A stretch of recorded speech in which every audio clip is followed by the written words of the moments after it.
आजकल बहुत सारे लोग गुर्दों के मसाइल का शिकार हैं। अगर गुर्दों की बीमारी का फौरी तौर पर पता चल जाए तो उसका इलाज मुमकिन भी होता है और फौरी तौर पर उस बीमारी पर काबू भी पाया जा सकता है। आज की इस वीडियो के अंदर मैं आपको तफसील के साथ बताऊंगा कि उन लोगों को क्या क्या अलामात ज़ाहिर होती हैं जिनको गुर्दों के मसाइल पैदा हो रहे हों, कि उनकी अलामात क्या है, वजूहात क्या हैं और असबाब क्या हैं। इंशाअल्लाह ताला आज की इस वीडियो के अंदर मैं आपको बताऊँगा। बिस्मिल्लाहिर्रहमानिर्रहीम, अस्सलामु अलैकुम वरहमतुल्लाहि वबरकातुहू। दोस्तों, उम्मीद करता हूँ हम सारे खैरियत से होंगे। मैं मोहम्मद इस्माइल आपको अपने चैनल के अंदर खुश आमदीद कहता हूँ। आजकल के दौर के अंदर गुर्दों के बहुत सारे मरीज़ सामने आ रहे हैं। रोज़ाना क्लिनिक के अंदर भी, दवाखाने के अंदर भी ऐसे बहुत सारे मरीज़ आते हैं जिनको गुर्दों के मसाइल हैं। अब तरह तरह के मसाइल की वजह से उनके गुर्दे फ़ेल हो चुके होते हैं या फ़ेल होने के करीब होते हैं, या उनकी अलामात सामने आती हैं जिसकी वजह से वो रुजू करते हैं। तो आज की इस वीडियो के अंदर मैं अपनी बहनों को, अपने भाइयों को, अपने चाहने वालों को उन सारी अलामात के बारे में बताऊंगा कि अगर वो अलामात आप पर ज़ाहिर हो रही हों या आपके जिस्म पर ज़ाहिर होना शुरू हो जाए तो फ़ौरी तौर पर आपने डॉक्टर से, अपने मुआलिज से या तबीब से फ़ौरी तौर पर रुजू करना है कि मुझे ये अलामात पेश आ रही हैं, क्योंकि ये सारी की सारी अलामात वो होंगी जो खुदा न खास्ता गुर्दे के फ़ेल होने की तरफ लेकर जाती हैं। तो पहले से उसका इलाज हो जाएगा तो गुर्दे फ़ेल होने से बच जाएंगे। तो इस वीडियो को आपने शुरू से लेकर आखिर तक देखना है। ये वीडियो आपके लिए किसी नेमत से कम नहीं है। तफसील में जाने से पहले आपसे गुजारिश है, हमारे चैनल को सब्सक्राइब करने के बाद घंटी वाले बटन पर ज़रूर क्लिक करें। ये सामने जो नंबर शो है सिर्फ मेरे यही 3 नंबर्स हैं, इसके अलावा मेरा कोई नंबर नहीं है। अगर आपने मुझसे रब्ता करना हो तो व्हाट्सएप पर मैसेज कर लेंगे। मुझे जैसे ही वक्त मिलेगा जल्द अज जल्द आपको रिप्लाई करने की कोशिश करूँगा। दोस्तों, सबसे पहले जान लेते हैं कि गुर्दों को नुकसान पहुँचाने वाली चीज़ें कौन कौन सी हैं। नंबर 1, प्रोटीन का बहुत ज़्यादा इस्तेमाल। एक मुनासिब मकदार के अंदर तो यूज़ कर सकते हैं, लेकिन बहुत ज़्यादा इस्तेमाल ये भी गुर्दों के लिए नुकसानदेह है। नंबर 2, नमक का ज़्यादा इस्तेमाल। नंबर 3, तंबाकू नोशी। Number 4, soft drinks. नंबर 5, पानी की कमी।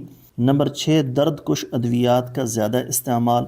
नंबर 7, बहुत ज़्यादा वर्जिश, यानी वर्जिश हो फिर उसके साथ में स्टीराइड का इस्तेमाल हो, ये भी गुर्दों को नुकसान पहुंचाता है। नंबर 8, सीने में जलन की अद्वियात का बेदरेग इस्तेमाल, बहुत ज़्यादा इस्तेमाल, ये भी गुर्दों को नुकसान पहुंचाता है। अगर खुदा न खास्ता आपके गुर्दे ख़राब हों तो क्या क्या अलामात आपके जिस्म पर ज़ाहिर होती हैं, तो 10 अलामात मैं आपको मुख्तसरन बताने वाला हूँ। इसकी तफसील लंबी है लेकिन मुख्तसर से अर्ज़ करता हूँ। नंबर 10 पर आता है नींद का ना आना। जब आपके गुर्दे ठीक तरीके से काम नहीं कर रहे होते तो आपके जिस्म से फासिद मादों का इखराज नहीं होता और ये खून में शामिल हो जाते हैं। खून में इन फासिद मादों की ज़्यादती नींद में कमी का सबब बनती है और इस तरह जब आप नींद की कमी का शिकार होते हैं तो आपके गुर्दों के काम करने की सलाहियत मज़ीद कम हो जाती है। तो वो लोग जो गुर्दों के किसी मूजी मरज़ का शिकार होते हैं उनमें नींद की कमी बहुत आम सी बात है। ये एक ऐसा आर्ज़ा है जिससे मरीज़ का सोते हुए सांस बंद होने का ख़दशा बहुत ज़्यादा होता है। ऐसा सिर्फ कुछ सेकंड या फिर कुछ मिनट के लिए भी हो सकता है। फिर जैसे ही सांस बहाल होता है तो एक बहुत बुलंद आवाज़ के साथ होता है। ये आर्ज़ा बहुत हद तक ख़तरनाक भी हो सकता है। अगर आप में कोई ऐसी निशानी मौजूद है तो आज ही अपने मुआलिज से रब्ता करें। नंबर 9, सर दर्द, बेचैनी और जिस्मानी कमज़ोरी। सेहतमंद और तवाना गुर्दे हमारे जिस्म को विटामिन डी मुहैया करते हैं जो हमारी हड्डियां मजबूत बनाने के साथ साथ एक हार्मोन भी पैदा करता है। ये हार्मोन खून में सुर्ख ज़र्रात पैदा करने में अहम किरदार अदा करता है। अगर गुर्दे ठीक तरीके से काम नहीं कर रहे होते तो इस हार्मोन की कमी होगी जो खून में सुर्ख ज़र्रात की कमी का सबब बन सकते हैं। ये सुर्ख ज़र्रात हमारे जिस्म को ऑक्सीजन पहुँचाने में अहम किरदार अदा करते हैं। ऑक्सीजन की कमी से हमारा जिस्म और पट्टे कमज़ोर हो सकते हैं। नंबर 8, खुश्क जिल्द और ख़ारिश होना। गुर्दों का ठीक से काम न करने से जिस्म से फासिद मादों का सही इखराज नहीं होता और ऐसा होने से खून में मौजूद सुर्ख ज़र्रात की कमी का सबब बनता है। जब खून में सुर्ख ज़र्रात की कमी होती है तो जिस्म को मुकम्मल ऑक्सीजन और मिनरल नहीं मिल पाते। मिनरल्स की कमी का असर सबसे पहले इंसानी जल्द पर होता है और ये खुश्क होने लगती है। इसके साथ साथ मिनरल्स की कमी गुर्दों में पथरी का सबब भी बन सकती है। नंबर 7, सांस का ठीक ना आना और ज़ुबान का जायका ख़राब होना। जब फासिद मादे खून में शामिल हो जाते हैं तो ज़ुबान का जायका तब्दील हो जाता है और मुंह में धात का जायका आने लगता है। सांस का भी ठीक से ना आना भी इन जहरीले मादों का खून में शामिल होने की बड़ी वजह हो सकती है।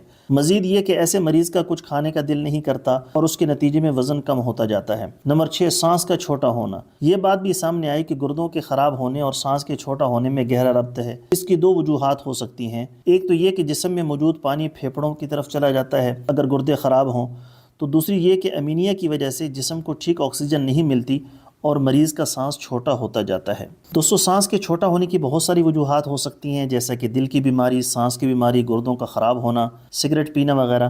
اگر آپ کو بھی چھوٹے سانس کا مسئلہ درپیش ہو تو اپنے معالج سے رابطہ کریں۔ ہاتھ پاؤں اور ٹخنوں میں سوجن۔ جب گردے فاسد مادہ جسم سے نکالنے میں ناکام ہوتے جاتے ہیں تو وہ فاسد مادے جسم میں جمع ہونا شروع ہو جاتے ہیں اور ہاتھ پاؤں اور ٹخنوں میں سوجن پڑ جاتی ہے۔ جسم کے نچلے حصوں میں سوجن کا ہونا دل کی بیماریوں کے علاوہ جگر میں خرابی، ٹانگ میں خون کی رکاوٹ اس کی وجہ سے بھی ہو سکتا ہے۔ کبھی کبھار دوا کھا لینے سے، کھانے میں نمک کی مقدار کم کر دینے سے سوجن کم ہو جاتی ہے، مگر بہتر مشورہ یہی ہے کہ معالج سے لازمی رابطہ کرنا چاہیے۔ کمر کا درد۔ گردوں کے خراب ہونے سے کمر میں درد کا سامنا کرنا پڑ سکتا ہے۔ یہ درد اندرونی اور تھوڑا دائیں جانب پسلیوں کے بالکل نیچے ہو سکتا ہے۔ کبھی کبھار درد آگے کی طرف پیٹ میں اور کولوں میں بھی محسوس ہو سکتا ہے۔ گردوں کی وجہ سے ہونے والے کمر درد میں درد کے ساتھ ساتھ بخار ہونا، الٹی آنا، بلڈ پریشر کا زیادہ ہونا، بار بار پیشاب کا آنا بھی ہو سکتا ہے۔ اگر آپ کو کمر درد کا سامنا ہو اور آپ دوا کھانے کے بعد بھی درد میں مبتلا ہیں تو پانی کے استعمال کو فوراً زیادہ کر دیں اور معالج سے رابطہ کریں۔ نمبر 3، مرجھائی آنکھیں۔ گردوں کی خرابی کی سب سے پہلی نشانی یہ ہو سکتی ہے کہ پیشاب میں پروٹین کا آنا، اور ایسا ہونے سے آنکھوں کے گرد حلقے پڑنے کے ساتھ ساتھ آنکھوں کا مرجھا جانا بھی ہو سکتا ہے۔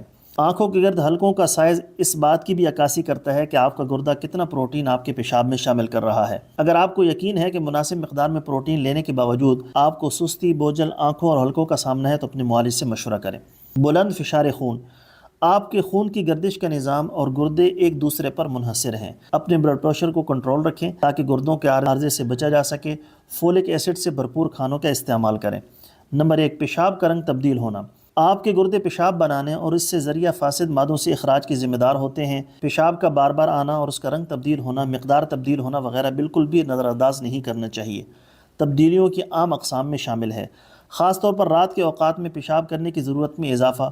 24 گھنٹوں میں 4 سے 8 دفعہ پیشاب کا آنا نارمل سمجھا جاتا ہے۔ خون کے ذرات کا پیشاب کے ساتھ آنا اس بات کی علامت ہے کہ آپ کے گردے مائع کو ٹھیک طریقے سے فلٹر نہیں کر رہے اور خون کو آپ کے پیشاب میں شامل کر رہے ہیں۔ پیشاب میں بلبلے آنا اور اس کا خاص قسم کا گاڑھا ہونا بھی گردوں کی خرابی کی علامت ہے۔ تو یہ اس کی دوستوں موٹی موٹی 10 علامات ہیں جس سے آپ کو پتہ چل سکتا ہے کہ خدا نخواستہ آپ کے گردے خرابی کے شکار ہو رہے ہیں۔ 2 نسخے بتانے لگا ہوں، دونوں استعمال کر لیں یا دونوں میں سے کوئی ایک کر لیں۔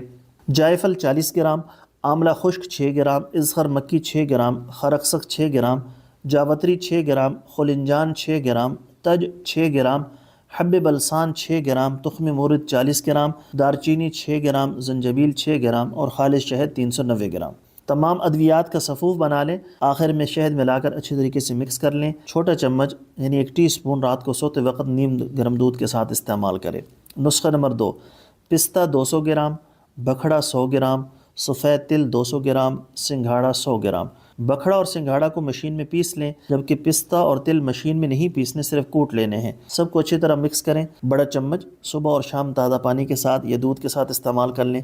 یہ 20 دن کی دوا ہے، اس کے بعد 7 دن کا وقفہ کریں، پھر دوبارہ 20 دن استعمال کرنی ہے۔ کھٹ، گرم اور تلی ہوئی چیزوں سے مکمل پرہیز کرنا ہے۔ اللہ رب العزت کی ذات نے چاہا تو ان چیزوں کے استعمال کرنے سے آپ کے گردے 100% طریقے سے انشاءاللہ تعالی کام کرنا شروع کر دیں گے۔ جلد ایک نئی ویڈیو کے ساتھ میں آپ کی خدمت میں حاضر ہوں گا۔ اجازت دیجیے، شکریہ۔ السلام علیکم ورحمۃ اللہ وبرکاتہ۔